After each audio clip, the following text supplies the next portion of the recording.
तो hello everyone, welcome back to channel. कैसे हो आप सब? आई होप सब बढ़िया होंगे, अपनी पढ़ाई काफ़ी अच्छे से कर रहे होंगे। तो आज मैं लेकर आ गया हूँ आपके लिए डीबीएमएस की यूनिट 2 का लेक्चर 2।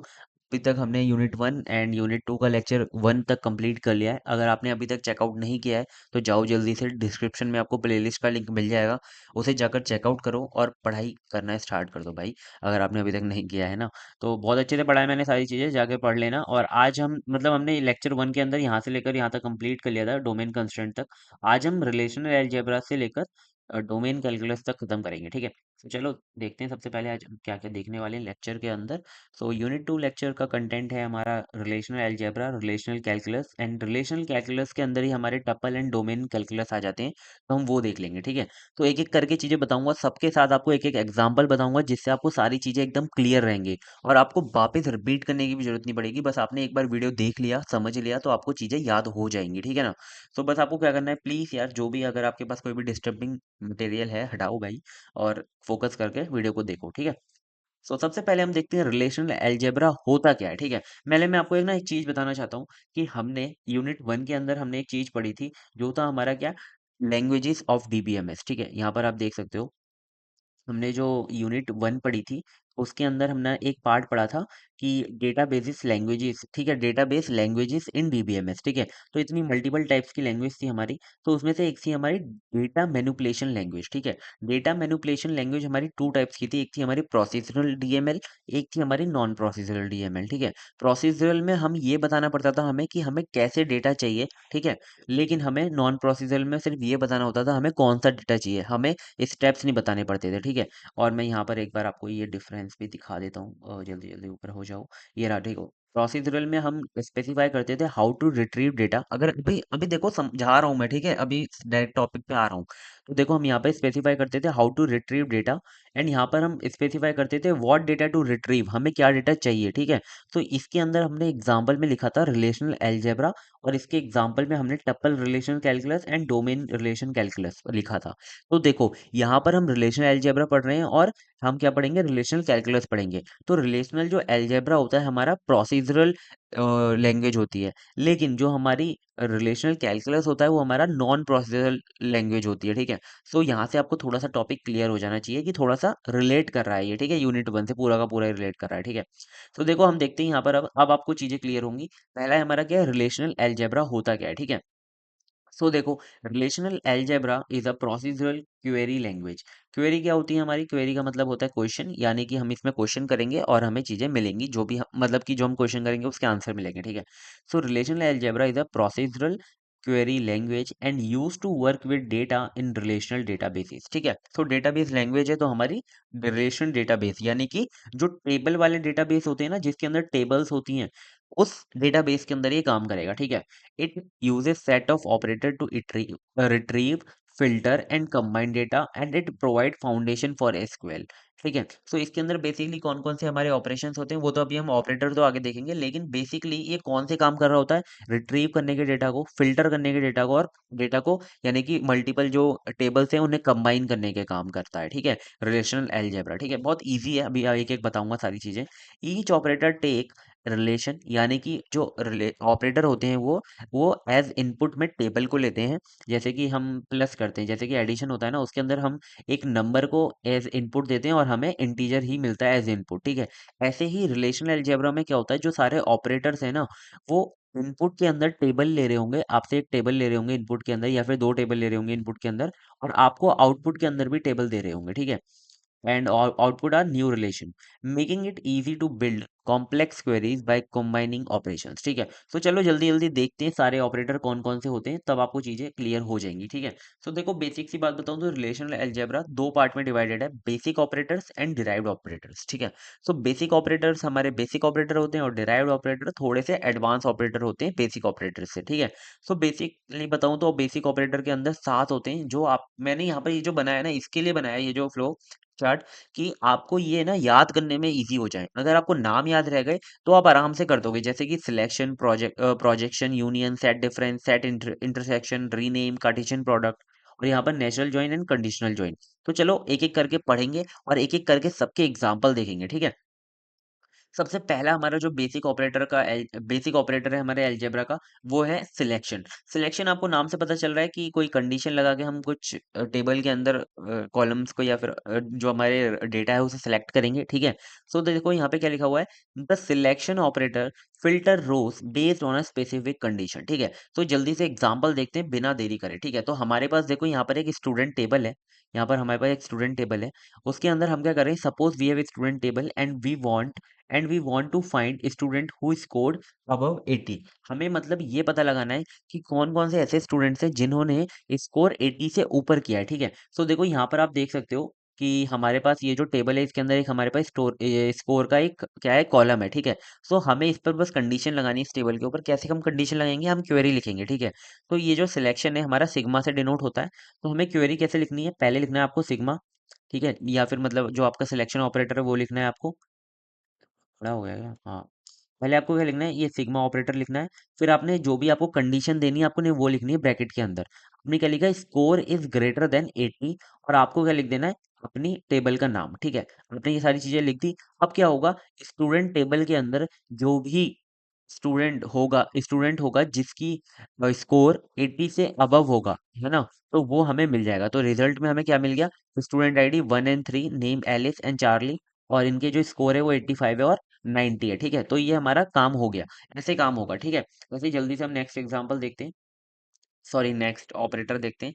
हमारा नेक्स्ट ऑपरेटर है प्रोजेक्शन, ठीक है। तो प्रोजेक्शन क्या होता है, तो projection operator retrieve specific column from a table discarding others, ठीक है। तो इसमें क्या होगा कि जैसे हमारा सिलेक्शन में हमें पूरे के पूरे सारे के सारे कॉलम्स मिल रहे थे जितने भी टेबल के अंदर थे, लेकिन यहाँ पर हम अगर हम किसी भी स्पेसिफिक कॉलम को चाहिए हमें, तो हम इसे ले सकते मतलब मांग सकते हैं उससे, ठीक है। तो देखो हमने यहाँ पर हमें ना पूरी टेबल के अंदर से हमें नेम और स्कोर जो है वो चाहिए बस हमें टेबल में से। तो हमें क्या करना है, क्वेरी लिखनी है पाई, पाई से डिनोट होता है।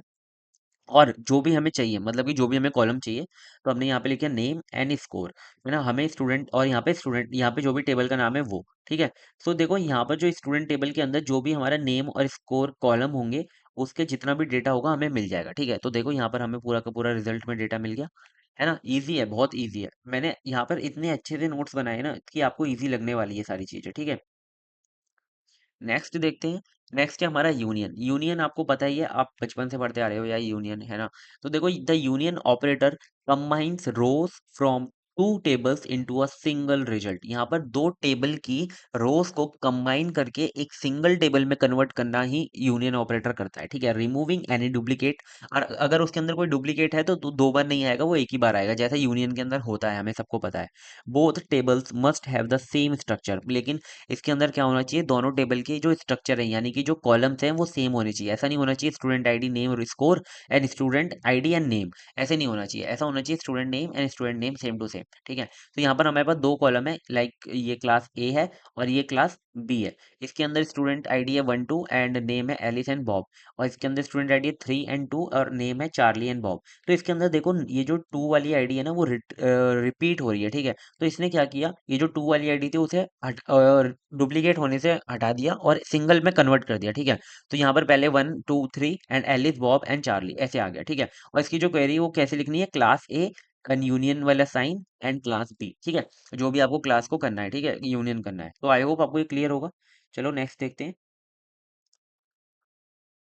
सेट डिफरेंस क्या होता है, आपको भी पता है, जैसे यूनियन होता है वैसे सेट डिफरेंस में जो डुप्लीकेट्स होते हैं उन्हें मतलब अभी पढ़ा बताता हूँ देखो।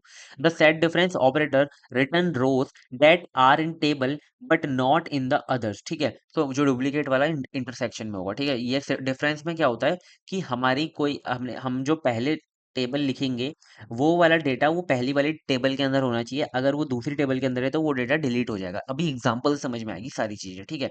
तो देखो यहाँ पर क्या लिखा हुआ है, find students in class A who are not in class B. हमें ऐसे स्टूडेंट चाहिए जो कि क्लास ए के तो अंदर हैं लेकिन क्लास बी के अंदर नहीं है, ठीक है। समझ गए। अब देखो यहाँ पर हमारे पास दो टेबल हैं, ये तो क्लास ए वाली टेबल है और ये क्लास बी की टेबल है, ठीक है।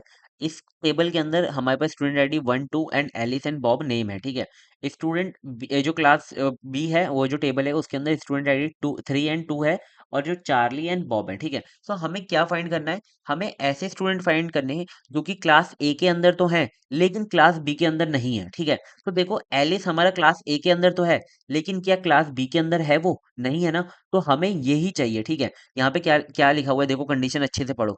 Find student present in class A who are not in class B, लेकिन क्लास ए के अंदर होने चाहिए लेकिन क्लास बी के अंदर नहीं होने चाहिए। तो देखो क्लास ए के अंदर हमारा एलिस है लेकिन क्लास बी के अंदर वो नहीं है।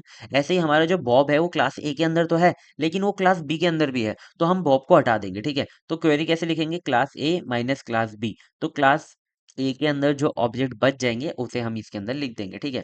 थोड़ी सी भी परेशानी होनी, बिल्कुल आपको परेशान होने की जरूरत नहीं है, ठीक है। एक बार अगर आपने ये वाला एग्जांपल समझ लिया ना, तो आपको बिल्कुल अच्छे से सब कुछ क्लियर हो गया होगा, ठीक है। अ, मतलब क्लियर तो हो ही गया होगा यार। आप एक बार एकदम माइनस करके भी देख लो ना। अगर आप इसमें से इसको माइनस करोगे तो ये वाली वैल्यू रह जाएगी, ठीक है। लेकिन ये वाले को माइनस करोगे तो ये वाली वैल्यू इसमें चली जाएगी, मतलब कि इसमें जीरो हो जाएंगे, ये इससे कट जाएगा। और ये वाली वैल्यू इसके अंदर है लेकिन इसके अंदर तो प्रेजेंट है ही नहीं। तो हमें क्या चाहिए, क्लास ए वाली वैल्यू चाहिए। तो क्लास ए वाली वैल्यू हमें मिल गई 40, ठीक है।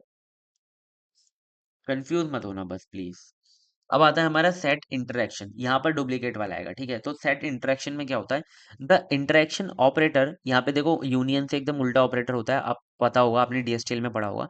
The interaction operator return rows that are common to both tables, मतलब कि जो हमारी टेबल के अंदर कॉमन होंगी ना रोज, वो ही ये रिटर्न कर रहा होगा, ठीक है। Both tables must have the same structure, है ना। तो देखो इसमें हमें क्या करना है, इसमें हमें ये फाइंड करना है ऐसे कौन से स्टूडेंट हैं जिनने क्लास ए के अंदर भी एनरोल कर रखा है और क्लास बी के अंदर भी एनरोल कर रखा है, लाइक डुप्लीकेट, है ना।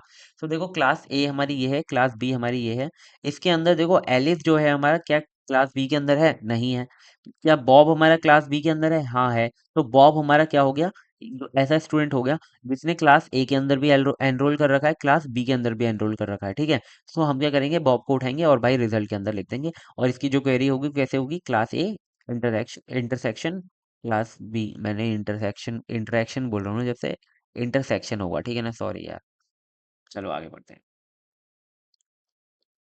नेक्स्ट है हमारा क्या, रीनेम। रीनेम नाम से पता चल रहा है कि हम जब किसी भी टेबल का नाम अगर हम टेम्पररी बेसिस पर चेंज करते हैं तो वो हम रीनेम के हिसाब से करते हैं, ठीक है। The rename operator allow you to give a temporary name to table और a column helpful for complex queries. कभी कभी ऐसा हो जाता है कि आप चाहते हो कि अगर बहुत बड़ी क्वेरी हो गई है तो उसके अंदर आप अपनी टेबल का नेम चेंज करना चाहते हो, ठीक है। तो जैसे कि मैं स्टूडेंट टेबल का नाम चेंज करना चाहता हूँ, स्टूडेंट इन्फो रखना चाहता हूँ, ठीक है। तो मैं क्या करूँगा, क्वेरी लिखूंगा, जो आपके रीनेम का सिंबल है वो लिखूंगा, और ब्रैकेट के अंदर जो भी आपको नेम रखना है वो लिखना है आपने। जैसे कि स्टूडेंट इन्फो रखना है, हमने वो लिखा, और लास्ट में हमने जो भी हमारी टेबल का नाम था हमने वो लिख दिया। तो यहाँ पर क्या होगा, जो हमारी स्टूडेंट टेबल का नाम है वो स्टूडेंट इन्फो बन जाएगा टेम्परेली, ठीक है। जो भी अपनी क्वेरी जब तक रन करोगे ना, जब तक के लिए, ठीक है। समझ गए। नेक्स्ट हमारा क्या आता है, कार्टेशियन प्रोडक्ट। ये हमारा लास्ट ऑपरेटर है अलजेब्रा, इसका बेसिक ऑपरेटर्स का। तो कार्टेशियन प्रोडक्ट हमने पहले भी देख चुके हैं, मतलब अगर आपने पहले भी डीएसटीएल वगैरह में पढ़ा होगा तो कार्टेशियन प्रोडक्ट में क्या होता है, ये हमारा क्रॉस प्रोडक्ट ही होता है। Operator combines every row of one table with every row another, ठीक है। मतलब कि हर टेबल की रो अनदर, जो टेबल की रो है उनके साथ क्या करेगी, कंबाइन होगी, और रिजल्ट में जितने भी पॉसिबल रो कॉम्बिनेशन बनेंगे वो हमें मिल जाएंगे, ठीक है। जैसे कि क्रॉस प्रोडक्ट करते थे ना, सेट का करते थे हम, तो जितने भी हमें पॉसिबल कॉम्बिनेशन मिलते थे हम सब लिख देते थे। ऐसे ही हम टेबल के अंदर करेंगे। तो एग्जांपल से आपको समझ आता हूँ कि हमारे पास स्टूडेंट टेबल है, एक हमारे पास कोर्स टेबल है, ये देख सकते हो। एक हमारे पास स्टूडेंट टेबल है, एक हमारे पास कोर्स टेबल है, ठीक है। To show all the possible student course pairing, ठीक है। तो हम कैसे करेंगे, सबसे पहले पेयरिंग कैसे करेंगे मैं आपको दिखाता हूँ, यहाँ पर रिजल्ट के साथ दिखाऊंगा एक एक चीजें। सो देखो यहाँ पर अब समझो, यहाँ पर हमारे पास क्या है, student ID 1 2 and name Alice and Bob. यहाँ पर student ID 10, course ID 101 and course ID 102 and course name math and physics. तो देखो हमने सबसे पहले क्या लिखा, कोर्स आईडी लिखी 1, और नेम लिखा एलिस। अब हमने ये जो रो आई इसका हमने प्रोडक्ट किया किसके साथ, कोर्स आईडी 101 के साथ, कोर्स आईडी 102 के साथ, कोर्स नेम मैथ के साथ और फिजिक्स के साथ। पहले जो हमारा ये वाला है ना, अभी पूरा नहीं, देखो मैं बताता हूँ। उठाओ उठाओ उठाओ उठाओ, सबको उठाओ, ये डिलीट करो। डिलीट कर दिया, ठीक है। सो देखो यहाँ पर ये वाला जो है हमारा, ये वाली जो रो है, वो क्या करेगी, वो इस वाली रो के साथ भी जाएगी और इस वाली रो के साथ भी जाएगी। तो देखो ये वाली जो पहली वाली जो हमारी रो थी वो ये रही, और ये पहले वाली रो के साथ गई तो इसने ये बना दिया, दूसरी वाली रो के साथ गई तो इसने ये बना दिया, ठीक है। अब जो हमारी ये दूसरी वाली रो है, ये जो बॉब वाली है, ये पहली वाली के साथ भी जाएगी तो इसने ये बना दिया, और ये दूसरी वाली के साथ भी जाएगी तो इसने ये बना दिया, ठीक है। तो ये हमारे पास क्या आ गया, कार्टेशियन प्रोडक्ट आ गया, ठीक है। समझ गए। और इसकी क्वेरी कैसे लिखोगे आप, पहली टेबल एक्स, दूसरी टेबल, ठीक है। समझ गए, क्रॉस है ना। सो नेक्स्ट देखते हैं, ये हमारे सारे बेसिक ऑपरेटर खत्म हो गए। अब हमारे आते हैं एडिशनल ऑपरेटर या फिर ड्राइड ऑपरेटर, ठीक है। सो एडिशनल ऑपरेटर कौन से हैं, पहला हमारा क्या है, नेचुरल ज्वाइन, ठीक है। ज्वाइन, नेचुरल ज्वाइन मैं आप बताता हूँ आपको। ज्वाइन जो है, अभी हम बस ओवरव्यू लेंगे, और जब हमारी नेक्स्ट यूनिट में या शायद लास्ट यूनिट में हमारा जो ज्वाइन है ना ऑपरेटर, वो हम बहुत अच्छे से पढ़ेंगे, लाइक इसके टाइप्स वगैरह भी पढ़ेंगे, ठीक है। अच्छा खासा क्वेश्चन बनता है इस पर। तो नेचुरल ज्वाइन क्या होता है, नेचुरल ज्वाइन ऑपरेटर पहले तो आप देख लो, इससे हम डिनोट करते हैं। ऐसा कुछ होता है ना। Natural join operator combines rows from two table based on the common attribute with matching values. देखो हमने जो अभी कार्टेशियन प्रोडक्ट किया था, उसमें क्या था, कोई कंडीशन नहीं लगाई थी हमने, डायरेक्टली जितने भी कॉम्बिनेशन बन रहे थे हमने वो रख लिए थे, ठीक है। लेकिन क्या होगा, यहाँ पर हम क्या करेंगे, जो हमारी जो दोनों टेबल की जो रोज होंगी उसे कंबाइन करेंगे बेस्ड ऑन कॉमन एट्रीब्यूट्स। जो भी कॉमन एट्रीब्यूट्स होंगे ना, उसके बेस पर, उसी बेस पर करेंगे, ठीक है। जैसे कि आप दो टेबल है हमारे पास, ये वाली, इसमें डिपार्टमेंट आईडी एंड इसमें भी डिपार्टमेंट आईडी, तो इसके बेसिस पर करेंगे, ठीक है। भी एग्जांपल से समझाऊंगा तब आपको समझ में आ जाएगा। With matching values, producing single table with column for both tables, ठीक है। सो चलो देखते हैं एग्जांपल, तब आपको चीजें समझ में आएंगी। तो हमने एग्जांपल में हमें क्या करना है, हमें एम्प्लॉयज टेबल और डिपार्टमेंट टेबल को क्या करना है, ज्वाइन करना है based on department ID column. अगर हम ये लिखेंगे भी नहीं ना, तो जो हमारी कॉलम कॉमन होगी उसके बेस पर क्या हो जाएगा, ज्वाइन हो जाएगा, ठीक है। सो देखो यहाँ पर हम देखते हैं, एम्प्लॉय टेबल है, ये रही एम्प्लॉय टेबल, और ये रही हमारी डिपार्टमेंट टेबल। तो देखो यहाँ पर हमारी डिपार्टमेंट आईडी क्या है, कॉमन है, ठीक है, ये वाली कॉमन है। तो इसमें एक देखेगा कि डिपार्टमेंट आईडी क्या मैच हो रही है कोई सी। तो देखो यहाँ पर सबसे पहले देखेंगे, अभी देखो समझाता हूँ। पहला हमारा एम्प्लॉय आईडी क्या है, 1, नेम क्या है, एलिस, और डिपार्टमेंट आईडी क्या है, 101, ठीक है। तो यहाँ पर हमने क्या लिख दिया, पूरा का पूरा ही उतार दिया, ठीक है।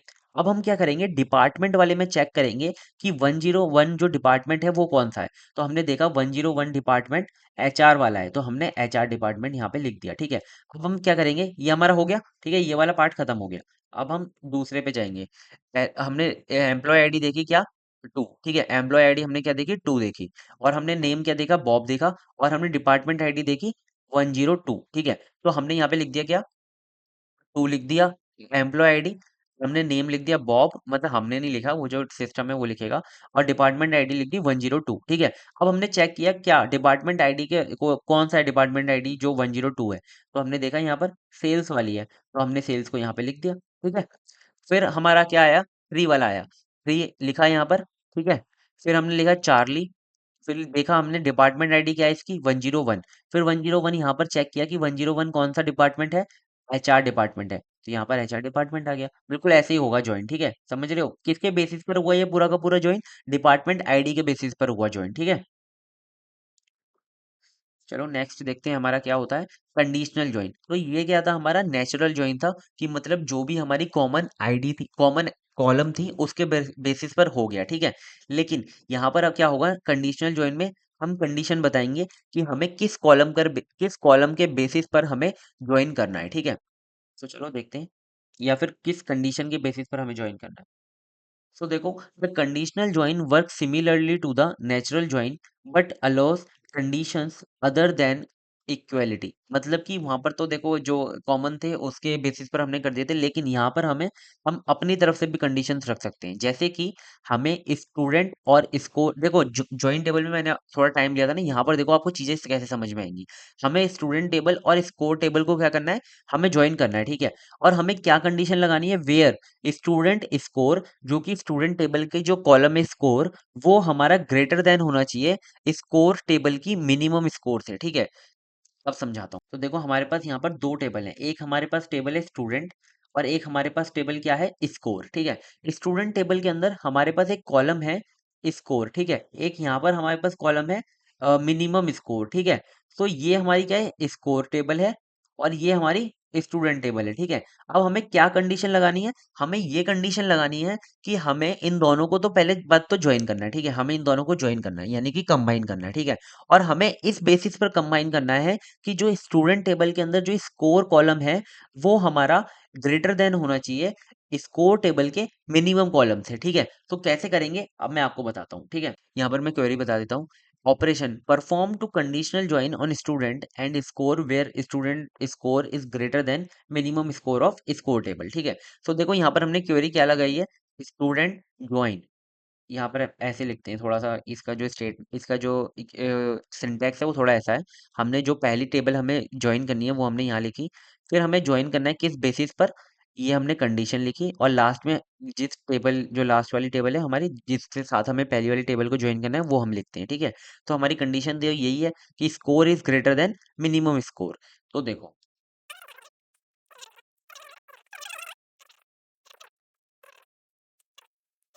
यहाँ पर हमारे पास स्टूडेंट टेबल है, ठीक है। यहाँ पर हमारे पास स्कोर टेबल है। सबसे पहले क्या करेंगे, हम एलिस वाले को देखेंगे, ठीक है। तो देखो हमने पहला स्टूडेंट आईडी लिखा 1, नेम लिखा एलिस एंड स्कोर है 85, ठीक है। अब हम चेक करेंगे मिनिमम स्कोर के अंदर 85 हमारा कौन कौन से मिनिमम स्कोर से बड़ा है, ठीक है।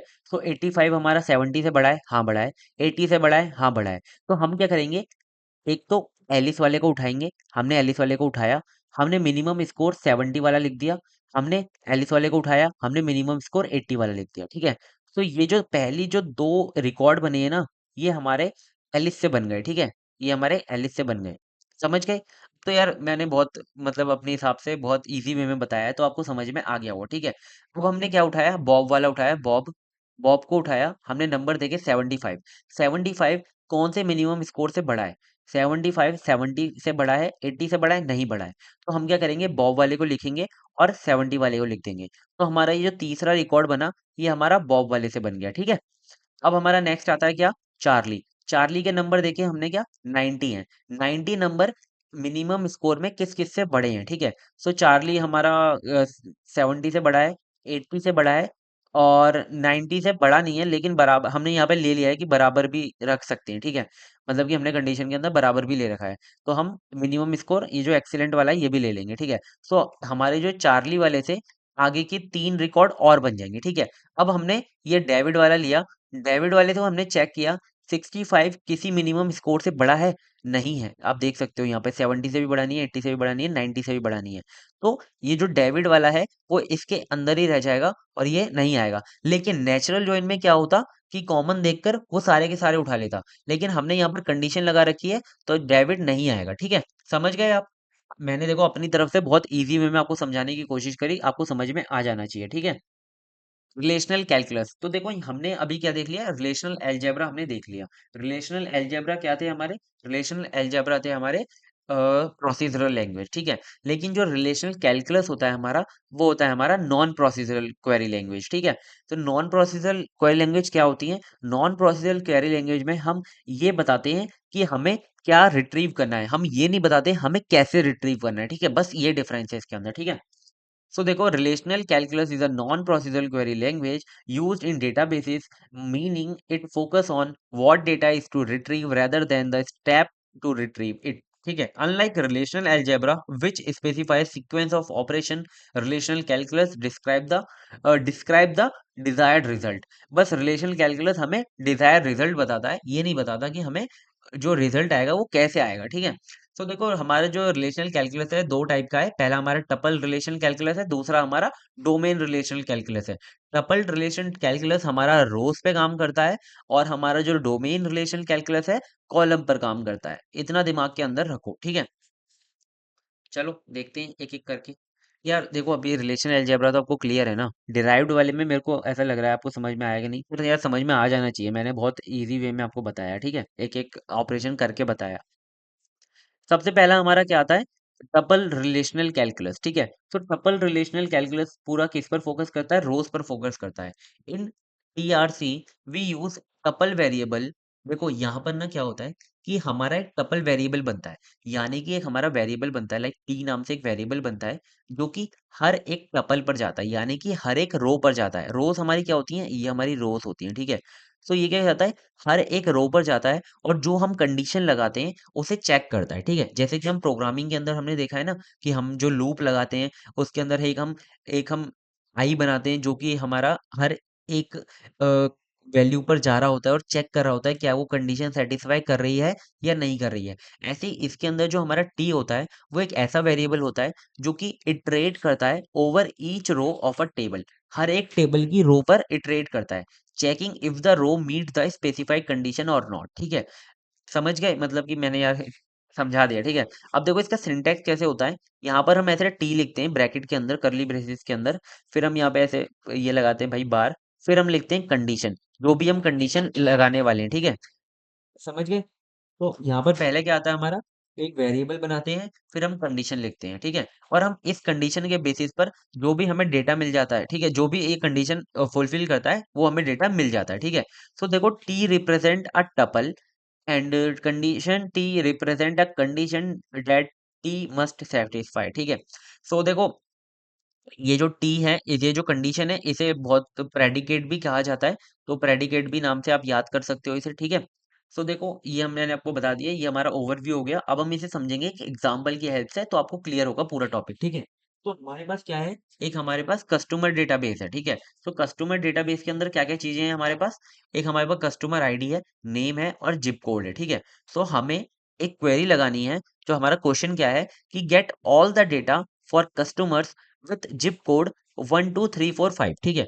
तो हमें ऐसे सारे कस्टमर्स का डेटा चाहिए जो जिनका जो जिप कोड है वो 12345 है। आप देख सकते हो यहाँ पर मल्टीपल जिप्स कोड है, जिस भी कस्टमर का 12345 जिप कोड है हमें उस कस्टमर का सारा डेटा चाहिए, ठीक है। तो हम क्वेरी कैसे लिखेंगे समझो, ठीक है। सबसे पहले हम क्या करेंगे, एक वेरिएबल बनाएंगे टी, ठीक है। हमने वेरिएबल बनाया टी, फिर हमने यहाँ पर डिवाइड कर दिया इसे बाहर से, फिर हमने क्या लिखा, टी बिलोंग्स टू कस्टमर, ठीक है। हमने ये लिख दिया T belongs to customer, T किस पर बिलोंग करेगा, कस्टमर पर, ठीक है।